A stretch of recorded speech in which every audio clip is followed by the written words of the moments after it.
Welcome to another Fantasy Goodfellas video where we talk about the top 15 tight end rankings for week 6. You ready? The Fantasy Goodfellas. Rolling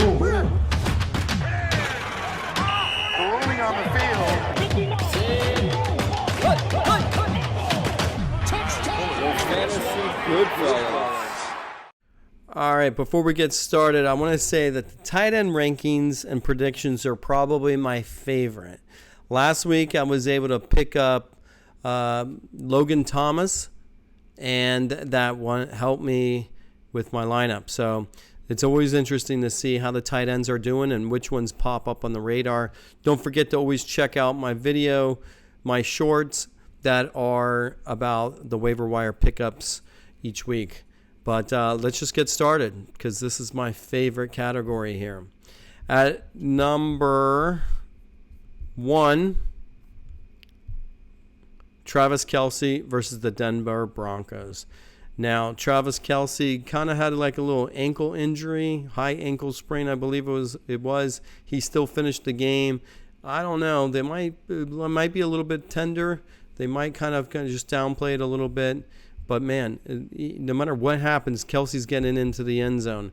And if we look at his chart, this is what he looks like every week. That's his yardage. This is his TDs, and this is his points. So he's doing fairly well each and every week. It's Travis Kelce. And guess what? He's going against the Denver Broncos, the worst defense that I've been watching. Number 2, TJ Hockenson at the Chicago Bears. Now, Hockenson is going to benefit that Justin Jefferson isn't playing. So they're going to have to sling it. You know, Kirk Cousins still slings the ball. Without Jefferson getting a lot of targets, he's going to depend on some of his go-tos, and Hockenson is one of his go-to receivers. Number 3, Mark Andrews at the Tennessee Titans. Now, again, Mark Andrews, you know, I like these rankings because it's always about having a tight end, 16 tight ends, right? Because you're not starting 2 tight ends. So when you look at these rankings, but here, when it comes to Andrews, it's all about the TDs. And this is what it looks like. He's had 3 TDs on the season. He needs the score. If not, he needs the yardage. And you need about over 60 yards to be included. He's doing that, and he should do well again this week. At number 4, Sam Laporta at the Tampa Bay Buccaneers. Sam Laporta, 2 touchdowns in week 5. He was your 3rd best wide receiver in week 5. So he's going to lights out. And again, this is what it looks like. Again, Amon-Ra St. Brown didn't play. He's expected to play. But Sam Laporta is one of Jared Goff's favorite targets. And if we just take a peek one more time before we move on, he did that with, 3 receptions. He has 2 touchdowns. So that's what we expect with Sam Laporta. At number 5, George Kittle at the Cleveland Browns. Now, Cleveland is better with the rush game. So I would think that Kittle continue to do well, and McCaffrey might have a little setback, but McCaffrey's also a receiver, so I expect Kittle to do well. I like this ranking here. At number 6, Cole Kmet versus the Minnesota Vikings. Cole Kmet, he had 42 receiving yards, 1 receiving touchdown. I like to take a peek on what he's done on the season so far, and these are tight ends, but in the tight ends, he's a starter, right? If you have him, he's starting. He has to remain your starter because out of the 5 weeks he's played, he's been in the top 12 3 of the 5 times. Number 7, you got Darren Waller at the Buffalo Bills. Darren Waller, I don't know what's going on up there. He did have 86 receiving yards, and then let's just take a peek because if Daniel Jones doesn't play, you got Tyrod Taylor, and Tyrod Taylor might depend more on his tight ends. I'd like to see a stat to be like who threw Darren Waller those receptions. Number 8, you have Dallas Goedert at the New York Jets. Again, there's a lot of weapons there. So I would expect, not even looking at this, that Goer, it's hit or miss with him. So if we look at his rankings, so only 2 out of the 5 times he was ranked in the top 5, in the top 16, which is a starter. But if you got Dallas Goer, you're probably going to ride with him regardless. At number 9, you got Evan Ingram versus the Indianapolis Colts. Evan Ingram, he has 28 receiving yards in week 5. That doesn't cut it. How does he do week to week? I think he's inside the top 16 most of the week. So if you have Evan Ingram, you're happy. No need to go find somebody else.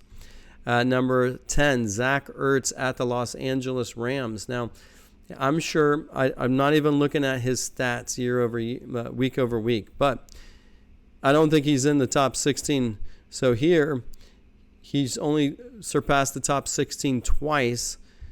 So if I'm a Zach Ertz owner, I'm seeing what's out there compared to what's trending. So don't forget to watch my other videos that talks about waiver wire pickups, and tight ends are always interesting to find. At number 11, you got Dalton Schultz versus the New Orleans Saints. Now, what has Dalton Schultz done in week 5? Well, 65 receiving yards and 1 receiving touchdown. What's his week-to-week rankings? His week-to-week rankings is picking up. And he was the 4th and 5th best tight end respectively, right?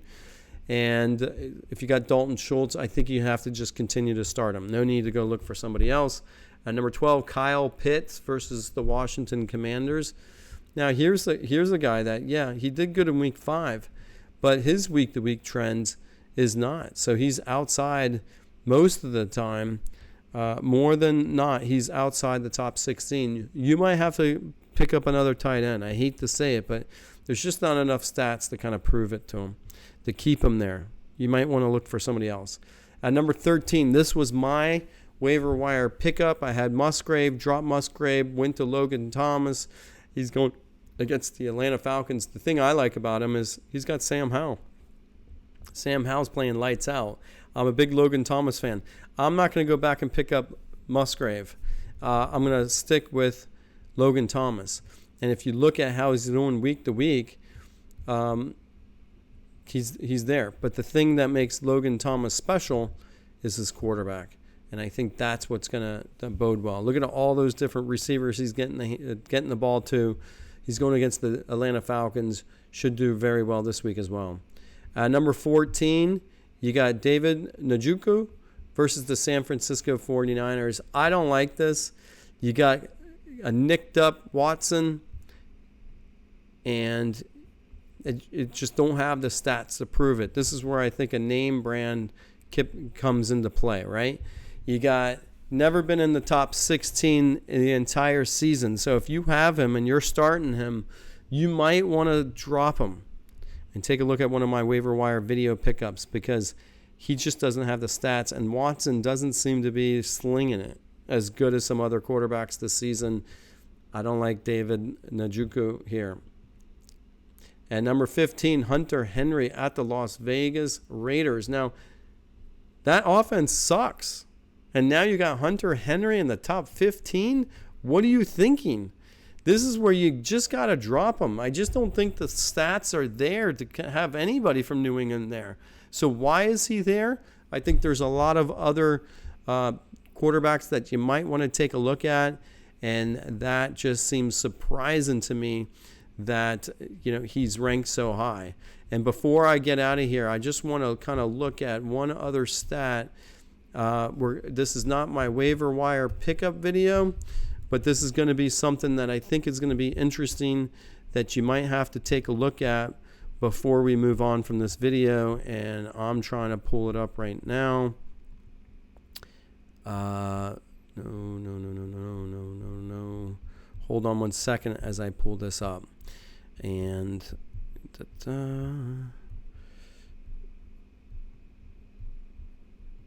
okay. before we move on, the most important thing about tight ends is the waiver wire pickup. Now, I'm going to show you some stats here. Now, this was week 5, and this was the interesting thing that I found, right? You got George Kittle, Dallas Goer, and Sam Laporta. Not a problem. Kelce, Schultz, these are. Logan Thomas, he was a waiver wire pickup. Then you got some Kyle Pitts was there, but Adam Trotman, right? Foster Moreau, Tommy Trouble, and Michael Mayer. I think Michael Mayer may be this week's hottest waiver wire pickup just because the Las Vegas Raiders offense wanted to get him the ball, and they were looking for him, and he did really well. And that is your waiver wire, the outlook. Now, some of those quarterbacks you might want to pick up, and that's just the way it goes. All right, that was the top 15 tight end rankings for week 6. I hope this video shed some light on maybe some trends that these top name brand tight ends always get, right? You always go with the same name brand tight ends, but now is where you got to make some money moves, right? You got some buys going on. You might be able to pick up a tight end on a buy, and you might just go with one that's trending. So take a look at those waiver wire pickups for tight ends. All right, well, thanks for watching. Don't forget to like and subscribe, and I hope you have a good fantasy football week. The Fantasy Goodfellas. Rolling on the field. The Fantasy Goodfellas.